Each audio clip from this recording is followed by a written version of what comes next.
Government of India act 1935, यहां से शुरू करना ना। देखो इसको, भारत सरकार अधिनियम 1935। All India federation was to be established comprising of British ruled territories and territories under princely states. इस अधिनियम के अनुसार एक अखिल भारतीय संघ का निर्माण किया जाना था, जिस संघ में ब्रिटिश के द्वारा शासित क्षेत्र शामिल होंगे और वो क्षेत्र शामिल होंगे जो रियासत के अधीन है, रियासत राजकुमारों के अधीन है। ठीक है, मतलब देशी रियासतों को मिला करके और ब्रिटिश रूल्ड टेरिटरीज को मिला करके ऑल इंडिया फेडरेशन की स्थापना की जानी थी। Federation was conditional. ये जो फेडरेशन था, संघ जो था, ये कंडीशनल था, शर्त के आधार पर था। On the fulfilment of criterion, एक क्राइटेरिया की पूर्ति पूरा होना चाहिए, उसके ऊपर ये कंडीशन रखी गई थी। That half of the states in respective categories must give their consent, कि लगभग आधे स्टेट अपनी अपनी कैटेगरी में इसके कंसेंट दें, अनुमति दें, तब जाकर के संघ का निर्माण होगा। Since princely states did not give their consent, क्योंकि रियासतों ने अपनी अनुमति नहीं दी, the provision did not come to picture और वाज नॉट इनेक्टेड। ये जो प्रावधान था संघ का, ये पिक्चर में नहीं आया, देखने को नहीं मिला, या इसे लागू नहीं किया गया, क्योंकि रियासतों ने अपनी अनुमति नहीं दी थी। That provided for dyarchy at the centre, इस कानून ने केंद्रीय स्तर पर द्वैध शासन का प्रावधान किया। वेयर बाई, जिसके द्वारा reserve subjects were under the control of viceroy executive council, जिसके अंतर्गत जो आरक्षित विषय थे वो वायसरॉय के एग्जीक्यूटिव काउंसिल के अंतर्गत थे। And transfer subjects were under viceroy legislative council, जो ट्रांसफर जो सब्जेक्ट थे वो वायसरॉय के लेजिस्लेटिव काउंसिल के अंतर्गत थे। Diarchy was removed from the provinces and provincial autonomy was sought to be provided. जो डायरकी थी, द्वैध शासन जो था, वो प्रांतों में जो द्वैध शासन लागू किया गया था गवर्नमेंट ऑफ इंडिया एक्ट 1919 के अंतर्गत, उसको खत्म कर दिया गया और प्रांतों में स्वायत्तता लागू कर दी गई, अपने आप डिसीजन लो। There was reconstitution of bicameral legislation, जो बाई कैमरल लेजिस्लेशन का रिकॉन्स्टिट्यूशन था वो किया गया, मतलब द्विसदनीय व्यवस्था शुरू की गई। इन विच अपर हाउस, जिसमें जो अपर हाउस था विद 266, उसमें 260 सीटें थी। 156 for British ruled provinces, British के द्वारा शासित प्रांतों के लिए 156 सीटें थी। एंड 104 फॉर प्रिंसली स्टेट्स, और 104 सीटें रियासतों के लिए थी। द्विसदनीय व्यवस्था हो गई थी। 3 लिस्ट ऑफ लेजिस्लेशन और प्रोपोज्ड, कानून निर्माण करने की 3 सूचियां, प्रस्ताव रखा गया 3 सूचियों का। फेडरल, प्रोविंशियल एंड कॉन्करेंट, संघ सूची, प्रांतीय सूची और समवर्ती सूची, इनका प्रस्ताव रखा गया। The act enfranchise 14% of Indian population, इस कानून ने भारतीय जनता के 14% भाग को वोट का अधिकार दे दिया गया। The act also led the establishment of federal court of India, इस कानून के माध्यम से भारत में संघीय अदालत की स्थापना की गई। रिजर्व बैंक ऑफ इंडिया की स्थापना की गई। फेडरल पब्लिक सर्विस कमीशन की स्थापना की गई। स्टेट पब्लिक सर्विस कमीशन की स्थापना की गई और जॉइंट पब्लिक सर्विस कमीशन की भी स्थापना की गई। मतलब यूपीएससी की स्थापना गवर्नमेंट ऑफ इंडिया 1935 के अधीन की गई। Provincial elections and formation of popular ministries, प्रांतीय चुनाव और लोकप्रिय मिनिस्ट्रीज का निर्माण। It was agreed by everyone to oppose 1935 act, सभी के द्वारा सहमति व्यक्त की गई कि वो 1935 के अधिनियम का विरोध करेंगे। With root and branch, completely विरोध करेंगे। There was also full agreement that Congress should fight elections to deepen anti imperialist consciousness among people, but it was not clear what to do after elections. इसके ऊपर भी पूरी तरह से सहमति हुई कि जो कांग्रेस है वो इलेक्शन लड़ेगी, चुनाव लड़ेगी, और जो साम्राज्यवादी विरोधी जो चेतना है उसको और गहरी करेगी लोगों के मन में। लेकिन यह स्पष्ट नहीं था कि वो चुनाव के बाद क्या करेगी। चुनाव लड़ेगी, चुनाव के माध्यम से भाषण होगा, भाषणों के माध्यम से जो साम्राज्यवादी भावनाएं हैं उनको डीप करेगी। एंटी साम्राज्यवादी भावनाएं, साम्राज्यवाद के खिलाफ जो भी लोगों की भावनाएं हैं उनका और ज़्यादा टिप्पण करेगी, लेकिन उन्होंने ये क्लियर नहीं किया था कि वो इलेक्शन के बाद क्या करेंगे। Sharp differences emerged on the questions of office acceptances. Office acceptances के प्रश्न पर बहुत तेज डिफरेंसेस उभर करके सामने आए थे, अलग अलग मत आए थे। Nehru, Bose, socialist and communist opposed office acceptance. Nehru ने, बोस ने और सोशलिस्ट और कम्युनिस्ट जो समाजवादी और साम्यवादी लोग थे, उन्होंने ऑफिस एक्सेप्टेंस का विरोध किया एज दे बिलीव्ड, क्योंकि वो मानते थे it would negate the rejection of 1935, क्योंकि यह 1935 एक्ट के रिजेक्शन को निगेट कर देगी, मना कर देगी। मतलब विरोध नहीं कर पाएंगे 1935 के एक्ट का। सरकार में शामिल हो गए तो, सरकार में शामिल हो गए तो कानून का पालन करना पड़ेगा, और कानून का पालन करने के लिए तो ये चुनाव लड़ ही नहीं रहे थे, कानून का विरोध करने के लिए चुनाव लड़ रहे थे। C Rajagopalachari, Satyamurti and M A Ansari were in favour of acceptance. C Rajagopalachari, Satyamurti और एम ए अंसारी ने ऑफिस एक्सेप्टेंस कर लिया था, मतलब मंत्री पद की शपथ या एमएलए की जो एमएलए एमपी की जो शपथ थी वो लेना उन्होंने मान लिया था, स्वीकार कर लिया था। गांधी स्टैंड, गांधी का स्टैंड क्या था? Gandhi opposed office acceptance in Congress working committee meeting.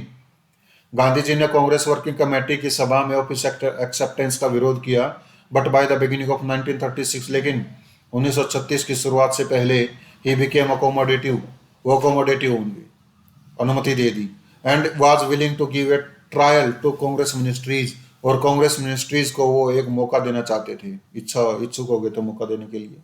He advise them to hold office lightly, उसने उनको सलाह दी कि वो ऑफिस को लाइटली होल्ड करें, एंड नॉट टाइटली, टाइटली ना होल्ड करें। लाइटली मतलब, लाइटली का मतलब ये है कि ऑफिस छोड़ना भी पड़ सकता है किसी आंदोलन के डिमांड पर, ऐसा नहीं कि उससे चिपके हुए बैठे रहो तुम। इन दिस रिगार्ड, इस रिगार्ड में 1936 Congress session was convened at Lucknow presided by J L Nehru. इस संबंध में 1936 में कांग्रेस का अधिवेशन लखनऊ में रखा गया, जिसकी अध्यक्षता जवाहरलाल नेहरू के द्वारा की गई, which endorse the participation of Congress in election, जिसमें कांग्रेस की चुनावों में भागीदारी को एंडोर्स किया गया, स्वीकार किया। इन 1937 आईएनसी सेशन, 1937 में इंडियन नेशनल कांग्रेस का सेशन अधिवेशन was convened at Faizpur village, Faizpur गांव में रखा गया, और पहली बार ये किसी गांव में रखा गया था। ठीक है, इससे पहले किसी भी गांव में कांग्रेस का अधिवेशन नहीं रखा गया था, ये गांव में रखा गया था। एंड इट्स प्रेसिडेंट, और उसका जो प्रेसिडेंट था अगेन वाज जवाहरलाल नेहरू, फिर से जवाहरलाल नेहरू इसके प्रेसिडेंट थे। The agenda of this session was to discuss peasant grievances. इस अधिवेशन का जो एजेंडा था वो किसानों के दुखों को डिस्कस करना था, किसानों की समस्याओं के बारे में वाद विवाद करना था। This was on the 50th annual session of Congress, और यह कांग्रेस का 50वां वार्षिक अधिवेशन था 1937 में। इलेक्शंस 1937 में जो इलेक्शन हुए, क्या हुआ? Congress contested 716 out of 1161 seats. 1161 seats में से कांग्रेस ने 716 सीटों पर चुनाव लड़ा इन 11 प्रोविंसेस, 11 प्रांतों में। It got clear majority in 6 states, 6 राज्यों में से स्पष्ट मेजोरिटी मिली। दैट इज कौन कौन से 6 राज्य? Bombay, Madras, UP, CP, CP का मतलब सेंट्रल प्रोविंसेस, यूपी का मतलब यूनाइटेड प्रोविंसेस, बिहार, उड़ीसा। इनमें क्लियर मेजोरिटी मिली कांग्रेस को। They formed coalition government in Assam, north western frontier provinces and Sindh. Sindh में, नॉर्थ वेस्टर्न फ्रंटियर प्रोविंसेस में और असम में उन्होंने गठबंधन की सरकार बनाई कांग्रेस ने। इन बंगाल, बंगाल में coalition government of Krishak Praja party and Muslim league was formed. Bengal में मुस्लिम लीग की और कृषक प्रजा पार्टी की गठबंधन की सरकार बनी। इन पंजाब, पंजाब में unionist party of Sikandar Hayat Khan form the government. Punjab में सिकंदर हयात खान की जो यूनियनिस्ट पार्टी थी उसने सरकार बनाई थी। Work of Congress ministries, Congress ministries का क्या काम था? Public safety bill was repealed, जो पब्लिक सेफ्टी बिल था उसको रिपील्ड कर दिया गया, रद्द कर दिया गया, यह काम था इनका। आगे देखो, all the political prisoners were released, सभी राजनीतिक बंदियों को आजाद कर दिया गया। एंड ऑफ इमरजेंसी ऑर्डिनेंसेस, आपातकालीन जो अध्यादेश जारी किए गए थे उनको समाप्त कर दिया गया। Freedom of press was restored and ban on many organisations was lifted. Press की स्वतंत्रता रिस्टोर कर दी गई, पुनर्स्थापित कर दी गई, और बहुत सी संस्थाओं पर जो प्रतिबंध लगाया गया था वो प्रतिबंध हटा दिया गया। फॉर एग्जाम्पल, उदाहरण के लिए यूथ लीग एंड हिंदुस्तान सेवा दल पर प्रतिबंध जो लगाया गया था वो हटा दिया गया। But ban on CPI remained intact, लेकिन कम्युनिस्ट पार्टी ऑफ इंडिया के ऊपर बैन नु ऐसे का ऐसे ही रहा, बैन हटाया नहीं गया कम्युनिस्ट पार्टी ऑफ इंडिया पर, क्योंकि as it was imposed by the central government, क्योंकि ये सेंट्रल गवर्नमेंट के द्वारा इम्पोज किया गया था, केंद्र सरकार ने इसके ऊपर बैन लगाया था, इसलिए इस बैन को नहीं हटाया। They controlled the communal riots, साम्यवादी दंगों को उन्होंने नियंत्रण में ले लिया था। Many steps were taken to give relief to the farmers and labourers, for example UP tenancy act 1939। बहुत से कदम उठाए गए किसानों को और मजदूरों को राहत देने के लिए, for example UP tenancy act 1939 pass किया गया। Implementation of primary education model of Gandhi ji in provinces, प्रांतों में गांधी जी का जो प्राइमरी एजुकेशन का मॉडल था उसकी शुरुआत की गई। बैन ऑन अल्कोहल, शराब पर प्रतिबंध लगाया गया। इंटॉक्सिकेटिंग ड्रिंक्स, ठीक है, नशीले पेय पदार्थों पर पाबंदी लगाई गई। And Harijan upliftment programme was ensured, और हरिजनों का उत्थान कार्यक्रम भी सुनिश्चित किया गया। Blemishes of the Congress ministries, Congress ministries में क्या ब्लेमिसेस हो गए, क्या दोष लगाए गए, आरोप क्या लगाए गए। Congress socialist leaders like Yusuf Meherally and SS Batliwala, ये कांग्रेस के समाजवादी नेता थे, were prosecuted for giving inflammatory speeches in Madras presidency, Madras presidency में भड़काऊ भाषण देने के खिलाफ उनके ऊपर मुकदमा चलाया गया। किस किस के ऊपर, यूसुफ मेहरेली और एसएस बाटलीवाला के खिलाफ। मोर ओवर इन बॉम्बे, इसके अतिरिक्त बॉम्बे में home minister K M Munshi, जो गृह मंत्री के एम मुंशी थे, स्टार्टेड टू यूज सीआईडी, वो सीआईडी का यूज करने लगे to watch the activities of left wing congressman and communist leaders, साम्यवादी नेताओं की और लेफ्ट विंग जो कांग्रेसमैन है उनकी गतिविधियों पर ध्यान रखने के लिए सीआईडी का यूज करने लगे। मतलब यह कांग्रेस मिनिस्ट्री में जाकर के अपने ही लोगों के खिलाफ मशीनरी को यूज करने लग गए। यह ब्लेमिसेस था इसका। In September 1939 world war second broke out, सितंबर 1939 में द्वितीय विश्व युद्ध शुरू हो गया। The British government declared India to be the party of the world war second without taking consent of Indian leaders, बिना भारतीयों की अनुमति लिए अंग्रेजी सरकार ने युद्ध का एक भागीदार घोषित कर दिया भारतीय जनता को वर्ल्ड वार सेकेंड में। The Indian leadership under Gandhi had full sympathy for Britain, but he was of opinion that an enslaved nation like India cannot help against the forces of Hitler. जो भारतीय नेतृत्व या जो नेता लोग थे वो गांधी जी के नेतृत्व में उन्होंने पूरी तरह से सद्भावना थी ब्रिटेन के खिलाफ, लेकिन गांधी जी ने ये कमेंट की, गांधी जी ने ये विचार दिया कि एक गुलाम राष्ट्र भारत की तरह का वो हिटलर की सेना के खिलाफ कोई सहायता नहीं कर सकता।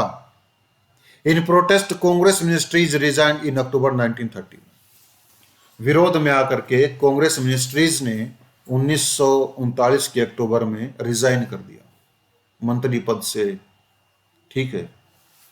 INC session Haripura 1938,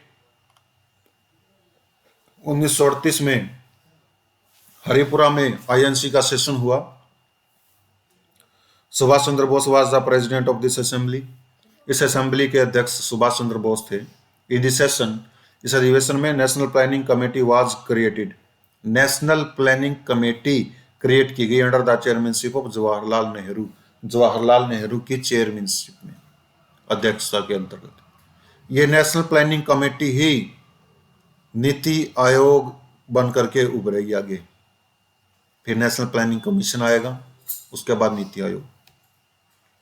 it was the forerunner of the planning commission of India, यह प्लानिंग कमीशन इंडिया से पहले काम कर रही थी। Meant for creating a road map for India's industrialisation and economic development, जिसका मतलब था यह भारत के औद्योगिकीकरण और आर्थिक विकास का एक रोड मैप तैयार करेगी। National committee of national planning committee.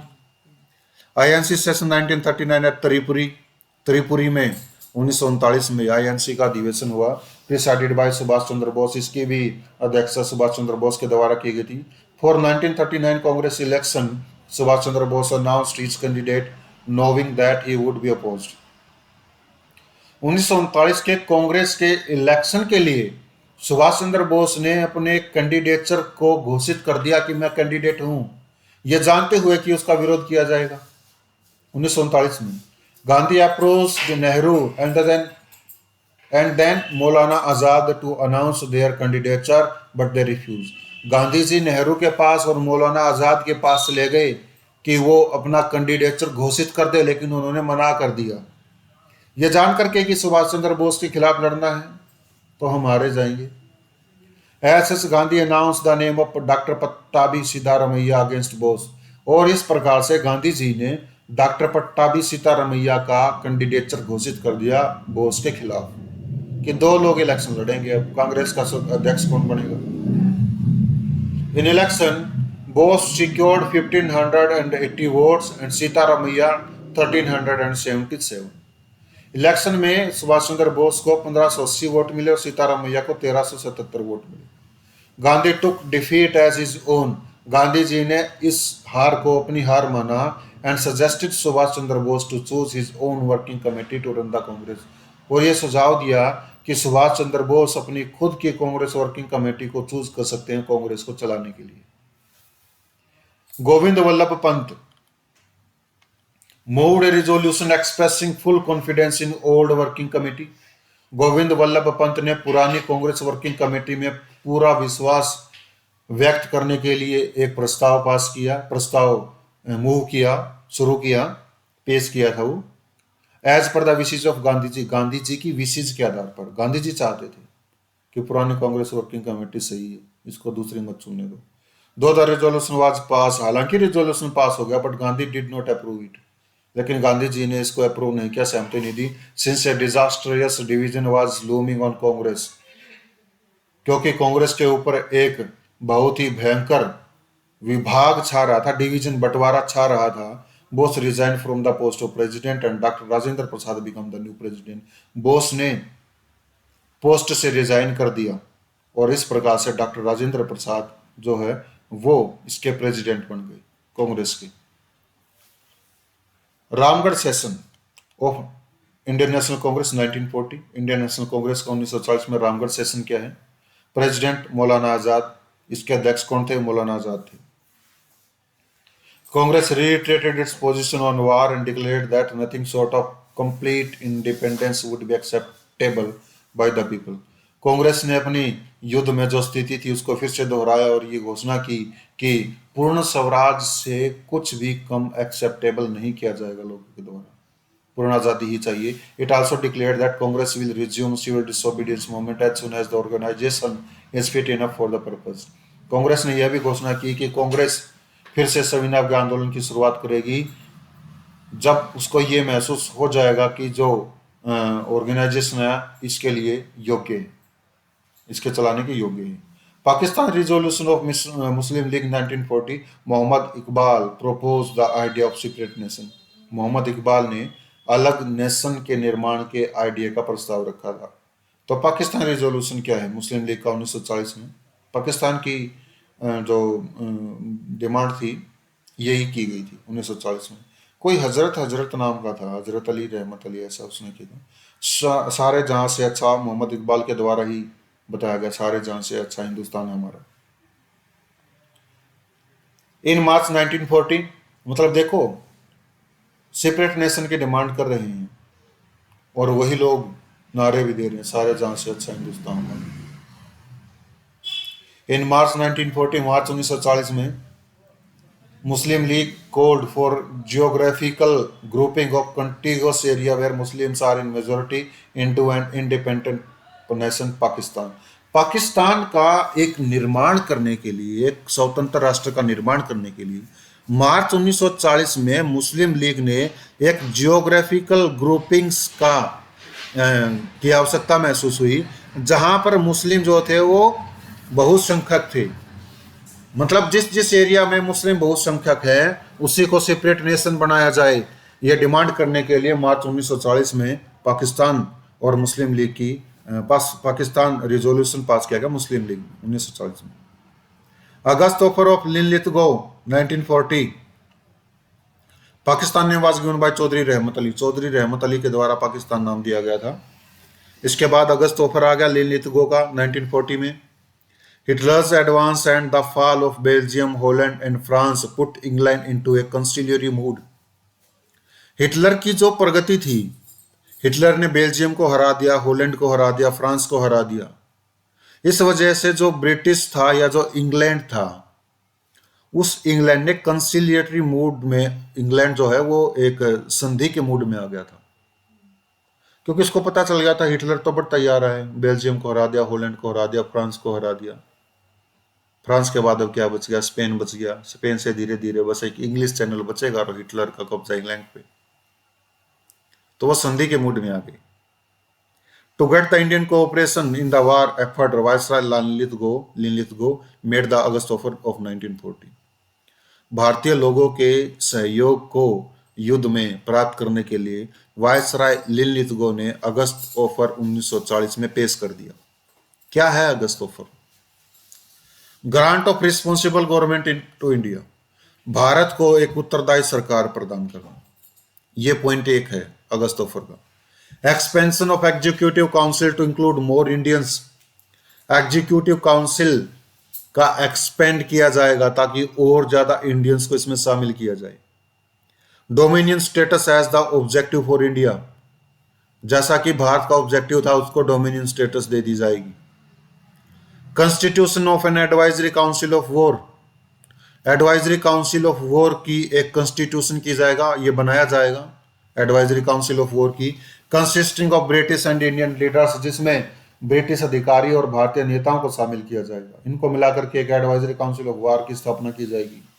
No further constitutional development would take place against the wishes of minorities, अल्पसंख्यकों की इच्छाओं के खिलाफ कोई भी संवैधानिक विकास आगे नहीं किया जाएगा। मतलब उनसे सलाह मशविरा करके संवैधानिक विकास किया जाएगा। उनसे पूछा जाएगा अल्पसंख्यकों से कि तुम क्या चाहते हो, वही संविधान में शामिल कर लिया जाएगा। Recognition of Indian right to frame their own constitution after the end of war, युद्ध की समाप्ति के बाद भारतीयों को ये रिकॉग्नाइज किया जाएगा, उनके अधिकारों को रिकॉग्नाइज किया जाएगा कि वो अपनी ही तरह के संविधान का निर्माण कर सकते हैं अपनी मर्जी से। अगस्त ऑफर ये है। इंडिविजुअल सत्याग्रह क्या है? It was a civil disobedience but on individual level, यह सविनय आंदोलन ही था लेकिन ये व्यक्तिगत स्तर पर था।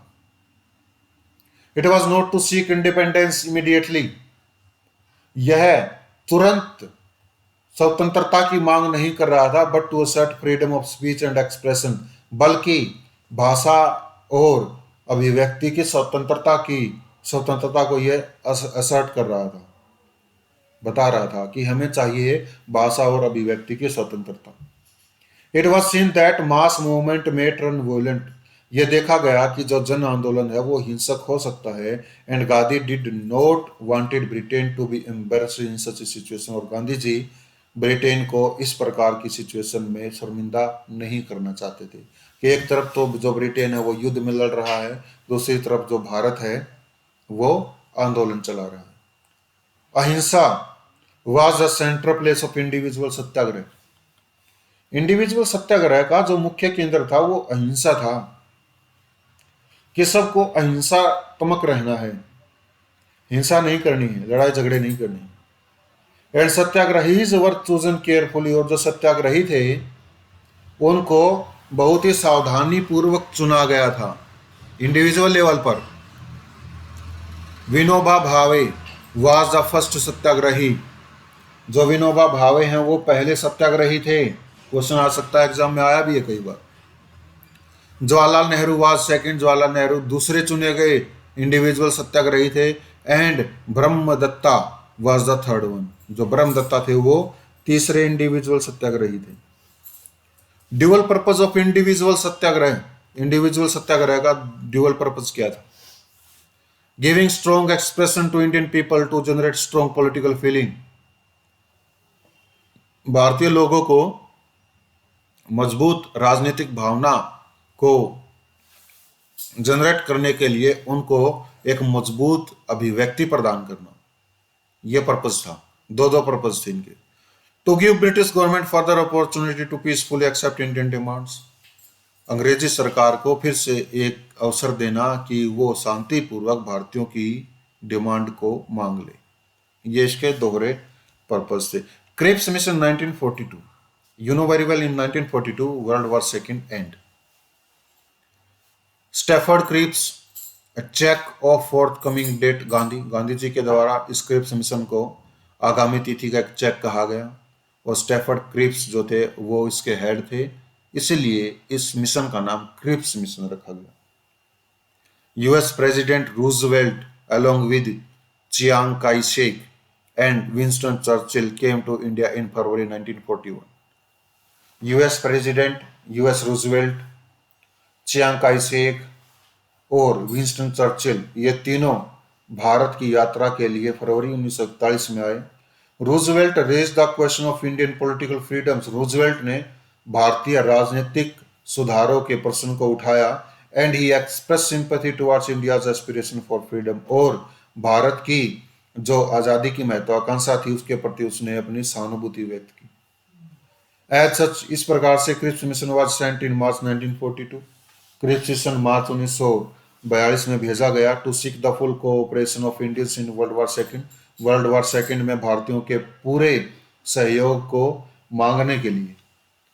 ठीक है, क्रिप्स मिशन को 1942 में मार्च में भेजा गया। क्या क्या था क्रिप्स मिशन, क्या बताया इसने? Dominion status for India, India के लिए डोमिनियन स्टेटस दी जाएगी। भारत पूर्ण स्वराज का मांग कर रहा है, ये डोमिनियन स्टेटस का झुंझुना बजा रहे हैं आके। After the end of war, युद्ध के बाद इस्टेब्लिशमेंट ऑफ कॉन्स्टिट्यूएंट असेंबली, संविधान सभा का निर्माण किया जाएगा। Members of constituent assembly would be elected by provincial assemblies and nominated by the rulers of princely states, संविधान सभा के सदस्यों को चुना जाएगा प्रोविंशियल असेंबलीज, प्रांतीय विधानसभाओं के द्वारा, और जो रियासत है, रियासतों के राजाओं के द्वारा उनके सदस्यों को नॉमिनेटेड, नामित किया जाएगा। Pakistan demand was accommodated, Pakistan की डिमांड मान ली गई।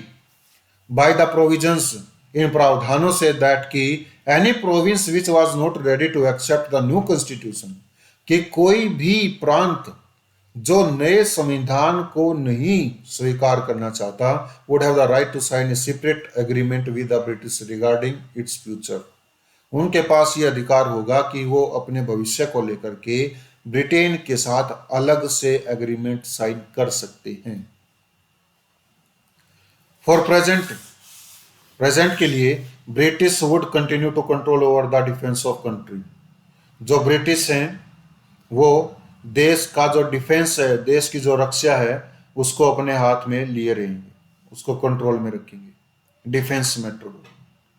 Congress is rejected on dominion status, nomination by princely states and the idea of partition of और पाकिस्तान, पाकिस्तान के विचार पर, विभाजन के विचार पर, रियासतों के जो स्टेट्स हैं, रियासत जो हैं, उनके द्वारा जो नॉमिनेशन किया जाएगा सदस्य का, और डोमिनियन स्टेटस जो है, इन आधारों पर कांग्रेस ने इसको रिजेक्ट कर दिया, क्रिप्स मिशन को। क्विट इंडिया मूवमेंट 1942, भारत छोड़ो आंदोलन 1942 शुरू हुआ। Due to the failure of the Cripps mission की असफलता के कारण country plunged into frustration and anger, जो कंट्री था, पूरा देश, वो निराशा से और गुस्से से भर गया था। Moreover there was a remarkable change in the attitude of Gandhi, Gandhi ji के दृष्टिकोण में भी काफी ज्यादा परिवर्तन आ गया था। ही रोट इन हरिजन, हरिजन में उसने लिखा, और हरिजन उसी का न्यूज़पेपर है। कहां से निकाला था? नवजीवन, हरिजन, ठीक है। हरिजन में उसने क्या लिखा है? Leave India to the God, भारत को भगवान के ऊपर छोड़ दो। If that is too much, और इससे भी ज्यादा अगर तुम कुछ करना चाहते हो, leave her to anarchy, I would risk it, इसको अराजकता छोड़ दो, मैं इसका रिस्क ले लूंगा। गांधी जी ने कहा है, छोड़ दो भगवान के लिए। The historic meeting happened on 8 August 1942 at Gowalia tank, Bombay, Bombay के गोवालिया टैंक में एक ऐतिहासिक सभा हुई 8 अगस्त 1942 को। Gandhi addressed the meeting and he urged the Indian to follow non-violent civil disobedience. Gandhi ji ने इस मीटिंग को संबोधित किया और उसने आग्रह किया भारतीय लोगों से कि वो सविनय अवज्ञा आंदोलन को अहिंसात्मक रखें. He told masses to act as an independent nation. उसने जनता को बताया कि वो एक आजाद राष्ट्र की भांति काम करें and not to follow the British orders, और ब्रिटिश के ऑर्डर्स को वो ना माने. Gandhi also gave the famous exhortation. Gandhi ji ने प्रसिद्ध exhortation जो नारा था वो भी दिया था, डू और डाई, करो और मरो का नारा. नेक्स्ट मॉर्निंग, अगली सुबह 9 अगस्त 1942, 9 अगस्त 1942 को इन ए सिंगल स्वीप, एक ही सिंगल स्वीप में all the major leaders were arrested, सभी मुख्य नेताओं को गिरफ्तार कर लिया गया 9 अगस्त 1942 को. Government responded by gagging the press, सरकार ने प्रत्युत्तर दिया था प्रेस को गैगिंग करके, और प्रेस का छापे खाने का मुंह बंद करके. बैनिंग कांग्रेस, कांग्रेस पर प्रतिबंध लगा करके, एंड हरिजन, और हरिजन न्यूज़पेपर पर प्रतिबंध लगा करके सरकार ने रिस्पॉन्स किया था. National Herald by Jawaharlal Nehru के द्वारा निकाला जाता नेशनल हेराल्ड, ठीक है. Cease their publication for entire duration of struggle, उसने अपने पब्लिकेशन को बंद कर दिया जब तक स्ट्रगल चल रहा था. न्यूज़पेपर बंद कर दिया जवाहरलाल नेहरू ने तो. Martial law was not proclaimed but repression was as severe as it would have been under martial law. हालांकि मार्शल लॉ की घोषणा नहीं की गई थी, लेकिन जो दमन इतना कठोर रूप से किया गया था मानो कि मार्शल लॉ के अंतर्गत ही किया गया. अंडरग्राउंड मूवमेंट चला. Unable to function in open, ठीक है, खुले मैदान में फंक्शन करने के योग्य ना पाकर, due to brutal government repression, और सरकार का बहुत ही हिंसक दमन देख करके, underground networks began to emerge in various parts of the country. देश के अलग अलग भागों में अंडरग्राउंड नेटवर्क शुरू हो गया था. It was carried out by the leaders like Achyut Patwardhan, RP. गोयका, बीजू पटनायक, राम मनोहर लोहिया, अरुणा असफ अली, सुचेता कृपलानी, जेपी नारायण एटसेट्रा. इन नेताओं के द्वारा अंडरग्राउंड एक्टिविटीज शुरू की गई. भूमिगत गतिविधियां का मतलब पता ही नहीं है कहां है, लेकिन गतिविधियां हैं. Usha Mehta, announcer of Congress radio during quit India movement. Quit India movement के दौरान जो उषा मेहता है वो कांग्रेस रेडियो को ऑर्गेनाइज करने वाली है. रेडियो चला रही थी अपना खुद का, अंडरग्राउंड थी, पता ही नहीं चल रहा था. भाषण तो दे सकते हैं, न्यूज़पेपर नहीं दे सकते. ये अंडरग्राउंड एक्टिविटीज थी. The most daring underground activity was the start of Congress radio which operated clandestinely from different locations in Bombay city. सबसे ज्यादा साहसिक भूमिगत गतिविधि थी कांग्रेस रेडियो की शुरुआत, जिसको सीक्रेटली चलाया जा रहा था बॉम्बे सिटी के अलग अलग स्थानों से. बॉम्बे से क्लैंडेस्टाइनली मीन्स होता secretly. Ram Manohar Lohia regularly broadcasted on this radio. Ram Manohar Lohia इस रेडियो पर रेगुलरली प्रसारित करते थे, कुछ ना कुछ भाषण देते थे. Usha Mehta was the announcer of the Congress radio. Usha Mehta जो थी इस कांग्रेस रेडियो की अनाउंसर थी. The underground activity kept the spirit of quit India movement aloft. जो अंडरग्राउंड एक्टिविटी थी उसने भारत छोड़ो आंदोलन की जो भावना थी उसको ऊंचा रखा था. Even in the phase of brutal repression suppression, ठीक है, बहुत ही ब्रूटल सप्रेशन के फेज में भी इसने क्विट इंडिया मूवमेंट की भावनाओं को बनाए रखा था. Gandhi's views on violence of masses and his 21 days fast. Gandhi ji का जनता के हिंसक होने के ऊपर क्या विचार थे और उसने 21 दिन का फास्ट कब रखा था, क्या है ये, इसको देखो. Gandhi refuse to condemn the violence of people in the quit India movement. Gandhi ji ने मना कर दिया था जो वायलेंस किया जा रहा था क्विट इंडिया मूवमेंट के द्वारा, लोगों के द्वारा, उसकी हिंसा नहीं की, कोई कमेंट ही नहीं की. अब गांधी जी ने ये बोलना ही छोड़ दिया था कि हिंसा मत करो. एट लास्ट अंत में आकर के गांधी जी भी मान गए थे कि हिंसा मत करो. He further commented that it is leonine violence of the states which has provoked masses. Gandhi ji ने कमेंट की थी कि यह शेरों की हिंसा है, शेरों की तरह की हिंसा है, उस शेरों की तरह की हिंसा है जिसमें राज्य को विच हैज प्रोवोक्ड मासिस, जिस राज्य ने मासिस को प्रोवोक्ट कर दिया है। ठीक है, अंग्रेजी सरकार ने अपनी नीतियों के अनुसार जनता को भड़का दिया है, और अब जो जनता हिंसा दिखा रही है वो शेरों वाले हिंसा दिखा रही है, लियोनाइन है ये, शेर के जैसा हिंसा है। फर्दर इससे आगे, to resist his protest against government repression, Gandhi declare 21 days fast on 10th of February 1943। Gandhi ji ने 10 फरवरी 1943 को 21 दिन की हड़ताल भी रखी थी। ठीक है, इसका विरोध करने के लिए, किसका विरोध करने के लिए? सरकार की दमनकारी नीतियों का विरोध करने के लिए गांधी जी ने 21 दिन के लिए भूख हड़ताल भी की थी। The news of the fast evoke the massive response from the people India and across the world. ये जो फास्ट की न्यूज है, इस न्यूज ने जनता की जो भावनाएं थी भारत में और पूरे के पूरे संसार में, उनकी भावनाओं को उजागर किया और बढ़ाया। They started to demand his release, वो गांधी जी के रिलीज की डिमांड करने लगे, जेल से रिहा करो गांधी जी को।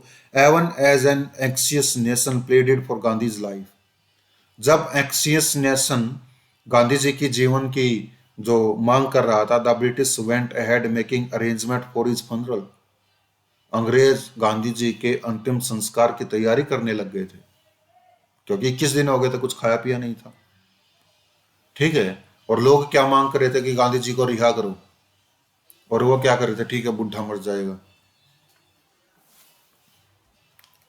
3 members of Viceroy Executive Councils, MS Annie, NR Sarkar and HP Modi, resigned and said that they would not be the party to Gandhi's death। Viceroy की एग्जीक्यूटिव काउंसिल से 3 लोगों ने इस्तीफा दे दिया। वो लोग थे MS सैनी, NR सरकार और HP मोदी। और उन्होंने ये कह करके इस्तीफा दे दिया कि वो गांधी जी की डेथ की पार्टी नहीं बनना चाहते, गांधी जी की मृत्यु का कारण नहीं बनना चाहते। पैरेलल गवर्नमेंट्स, समानांतर सरकार, कौन कौन सी? एट मैनी प्लेसेस, बहुत से स्थानों पर। State control was temporary lost, जो राज्य का कंट्रोल था वो टेम्पररी लॉस्ट हो गया था, अस्थायी रूप से राज्य जो सरकार का कंट्रोल था, नियंत्रण था, वो खत्म हो गया था। And people established parallel government और स्वराज, और लोगों ने समानांतर सरकार की स्थापना कर ली थी या स्वराज की स्थापना कर ली थी।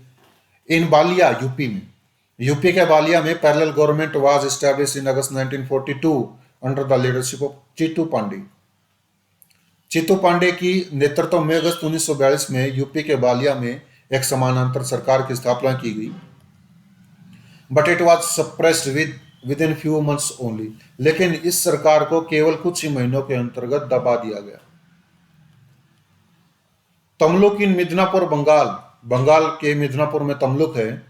ए parallel government was established with the name of Jatiya Sarkar, जातीय सरकार के नाम पर मिदनापुर बंगाल के तमलुक में एक समानांतर सरकार की स्थापना की गई। They established many department like agriculture, health, education et cetera. उन्होंने बहुत से विभागों की स्थापना कर दी थी, जैसे कृषि विभाग, स्वास्थ्य विभाग, शिक्षा विभाग। They also established N armed force, उन्होंने एक सेना भी बना ली थी, नेम्ड विद्युत वाहिनी, जिसका नाम विद्युत वाहिनी था, विच अंडरटुक साइक्लोन रिलीफ वर्क, जिसने साइक्लोन रिलीफ वर्क का काम अपने जिम्मे लिया। ठीक है। इन सतारा में महाराष्ट्र में प्रति सरकार parallel government was established, parallel government या प्रति सरकार की स्थापना की गई। विच वाज लॉन्गेस्ट सर्वाइविंग, जो सबसे ज्यादा सर्वाइविंग थी, मतलब सबसे ज्यादा समय तक चली थी। And most effective parallel government, और सबसे ज्यादा प्रभावशाली समानांतर सरकार थी सतारा में प्रति सरकार। इट हैड 2 इंपोर्टेंट लीडर्स, इसके 2 महत्वपूर्ण नेता थे, Nana Patil and Y B Chavan, 2 महत्वपूर्ण नेता थे इसके। दे क्रिएटेड न्यायदान मंडल की स्थापना इन्होंने कर ली थी, फॉर डिस्पेंसिंग जस्टिस डिस्पेंस करने के लिए, न्याय प्रदान करने के लिए, एंड कंडक्टिंग गांधी मैरिजेज, और गांधी मैरिजेज का आयोजन करने के लिए न्यायदान मंडल की स्थापना कर ली थी। कौन कौन से लोगों ने? नाना पाटिल और वाई बी चौहान ने। सतारा में कौन सी सरकार थी? प्रति सरकार। मिदनापुर में कौन सी सरकार थी? जातीय सरकार। CR formula